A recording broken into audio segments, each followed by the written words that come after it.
Erdogan itu besar, tebal begitu. Bagaimana pikiran beliau?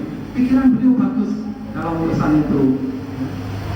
Artinya apa? Beliau ingin mengambilkan Turki kepada Islam, sebagaimana sumpah siapa Sulaiman Demirel, ya? Pendahulunya, gurunya. Sulaiman Demirel itu satu ketika dalam satu kecelakaan pesawat, dia berdoa kepada Allah, bersumpah, ya Allah, kalau engkau selamatkan aku dari kecelakaan ini, akan aku kembalikan Turki kepada Islam. Selamat. Kemudian betul, Turki dikembalikan kepada Islam.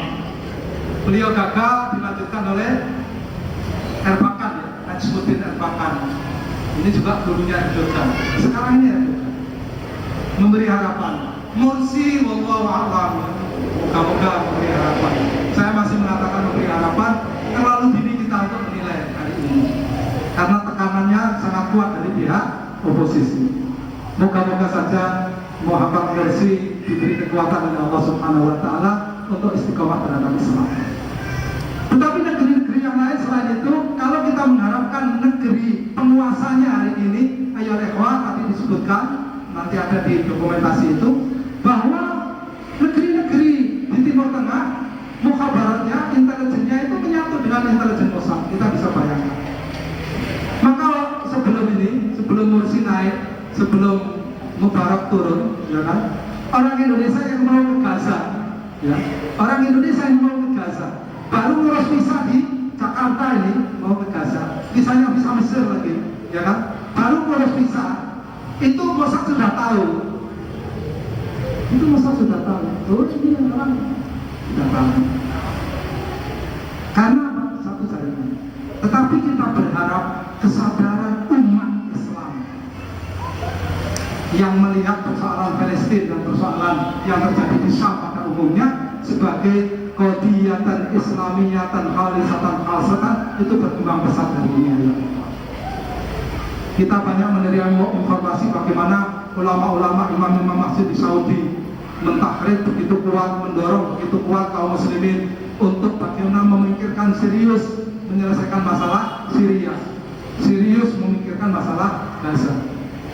Bisa juga itu ya, kan ada yang dulu tentang tragedi Syria, yang pertama kan sudah ada. Itu alhamdulillah satu kemajuan. Jadi begitulah gambarannya.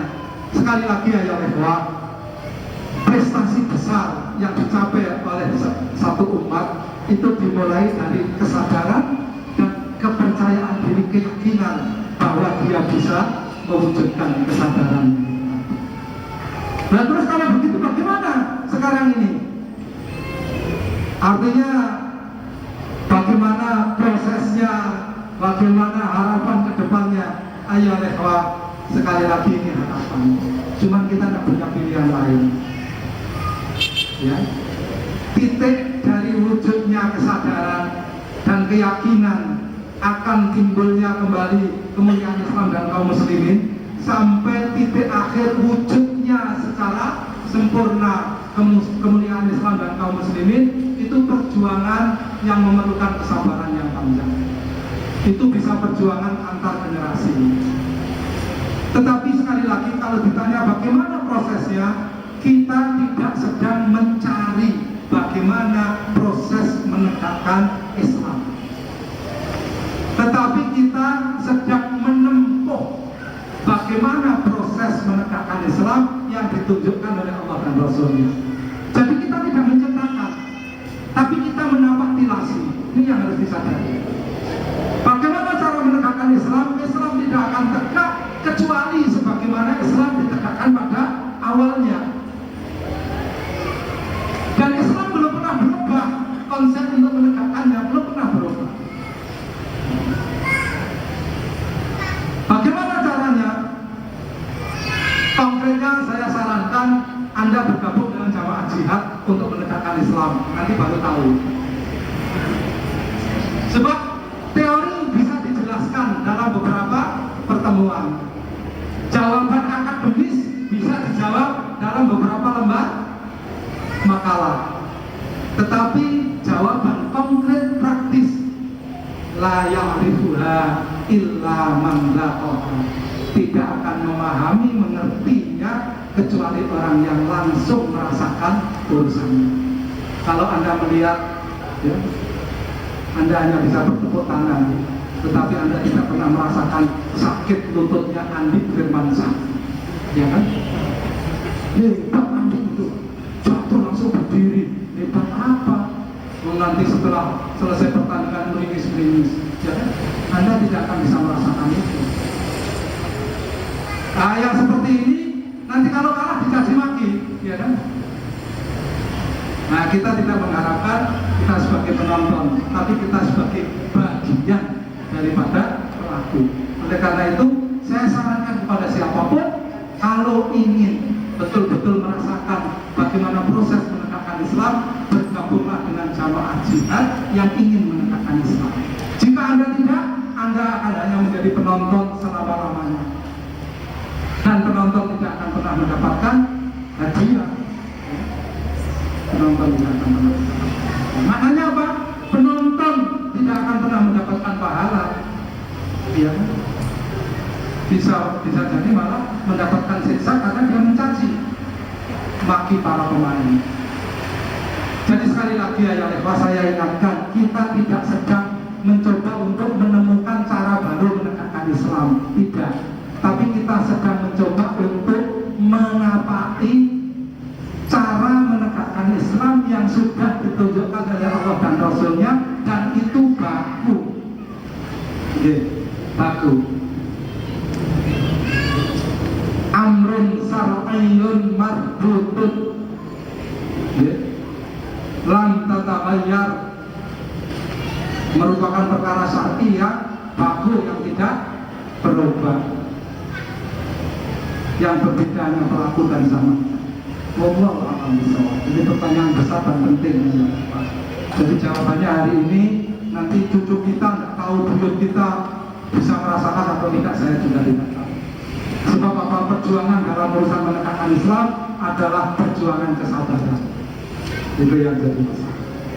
Wallahu a'lam bishawab. Jazakallahu khairan atas jawabannya. Untuk pertanyaan yang ketiga dari Ilwan, tadi dari sebelah kanan saya, mungkin ada yang di belakang atau sebelah kiri saya. Oh depan, oh ya silakan Pak Wafi. Ya, mungkin langsung aja membawa acara bertanya tentang satu pertanyaan yang tadi sempat disampaikan oleh Ustaz. Ketika tadi disampaikan bahwasanya sepertinya masyarakat Indonesia sekarang itu belum siap.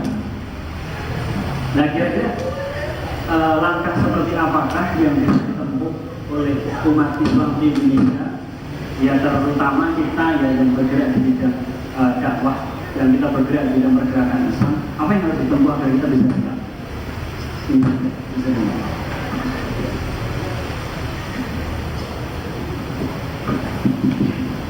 Bismillahirrahmanirrahim. Alhamdulillah wahdah wassalatu wassalamu ala man la nabiyya ba'dah. Sebagian jawabannya ada di dokumentasi nanti. Saya hanya menukil. Jawabannya sederhana, yaitu siapa yang sudah punya kesadaran, jangan ragu-ragu, jangan merasa malu, jangan merasa rendah diri, jangan merasa takut kepada apapun kecuali kepada Allah, untuk menularkan kesadarannya. Sederhana. Forumnya seperti ini, ya seperti ini. Ya kita sampaikan kepada siapapun dalam setiap kesempatan seperti ini, kita sampaikan bahwa persoalan yang dihadapi oleh siapapun di dunia Islam hari ini itu adalah persoalan Islam murni khusus. Kita harus ikut merasa terlibat di dalamnya. Ada hal yang saya tidak sampai hati menyampaikan, tapi di situ bagus sekali berbahasa Arab.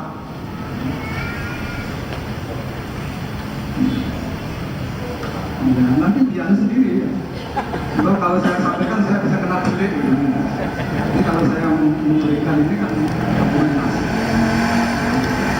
Jadi ayo ya Pak, mari kita pikirkan, pikiran ini kita sebarkan melalui berbagai cara, tetapi jelaskan dengan jelas. Ya. Ketika kita menjelaskan untuk diterima dengan hati, untuk diterima dengan pikiran, itu kita menjelaskannya tidak dengan detonator, tidak dengan bom. Masyarakat lebih tidak paham kalau kita pakai bom. Ya. Bom itu tidak berbicara dengan pikiran dan hati. Ya. Bom itu berbicara dengan seragam dan tangsi, ya kan? Tahu tangsi ya? Tangsi itu asrama tentara, ya. Jadi kalau bom itu bicaranya dengan seragam dan tangsi. Tapi kalau pikiran dan hati itu bicaranya harus dengan ilmu. Ilmu disandarkan kepada Al-Quran, As-Sunnah, dan realita, ya, sejarah pengalaman manusia. Nah, monggo. Oleh karena itu kalau pertanyaannya apa yang bisa kita lakukan, Anda sudah melakukan hari ini, kok bertanya, ya kan? Anda sudah melakukan, yaitu menyebarkan kesadaran ini kepada siapapun tanpa ragu-ragu, tanpa merasa malu, tanpa merasa kecil hati, tanpa merasa takut kepada siapapun kecuali kepada Allah Subhanahu wa Ta'ala. Dan ini bukan pelanggaran hukum, hukum siapa saja. Hatta, kata Titus, Nero, Fir'aun masih hidup, tidak melanggar hukum Fir'aun. Sebab mereka tidak punya hukum. Jadi penguasa zalim itu tidak punya hukum, ayuhal ikhwah. Mereka punya kitab undang-undang hukum, tapi itu bukan hukum mereka, gitu loh. Ini yang harus disadari. Jadi kalau ini menurut KUHP, ya KUHP untuk siapa, Pak? Bapak serahkan untuk diri Bapak dulu, tidak berani. Penguasa zalim itu tidak punya hukum, sekali lagi. Hukumnya adalah kezaliman. Catat gitu. Catat. Bukti, pengalaman saya banyak tentang itu, Pak. Begitu saya divonis, datang jaksa yang menjadi penuntut umum saya, minta maaf Ustaz, sebenarnya dari segi fakta hukum dan fakta persidangan Ustaz tidak berhak untuk dihukum. Ngomong gitu. Nah, kok dihukum?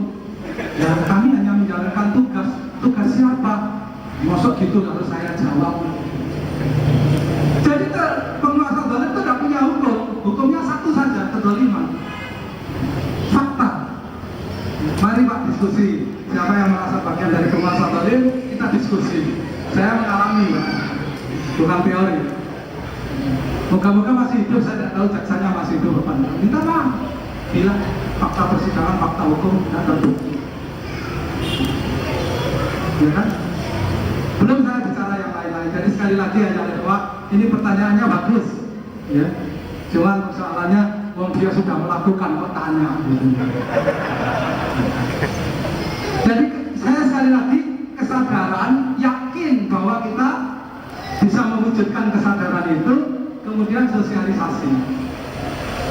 Maka kekayaan satu umat itu, ya kan, kekayaan satu umat itu ada 4, yaitu pemikiran dasar yang berangkat dari kesadaran yang baik, ikhlas ya. Yang kedua, sosialisasi pemikiran itu lebih dahulu supaya punya pengikut personal. Yang ketiga, setelah personal yang banyak ini menyadari pikiran-pikiran dasarnya, setuju, kemudian ditata dalam satu organisasi, ya, tanzim. Kemudian setelah ada satu organisasi, harus ada amal nyata, punya konsep, punya personal, tidak ditata dalam tanzim, tidak jalan, ya kan? Punya konsep, punya personal, punya tanzim, tidak punya amaliyat, ya seperti pohon beringin, ya, merebuyung tidak ada buahnya, ya kan? Saya tidak mencoba untuk campur urusan partai ini. Iya. Oleh karena itu harus ada amaliyat nyatanya. Salah satu di antara bentuknya apa? Ya sosialisasi pikiran itu salah satu di antaranya. Itu yang hari ini sangat dihargai di negara kesatuan Republik Indonesia. Ya.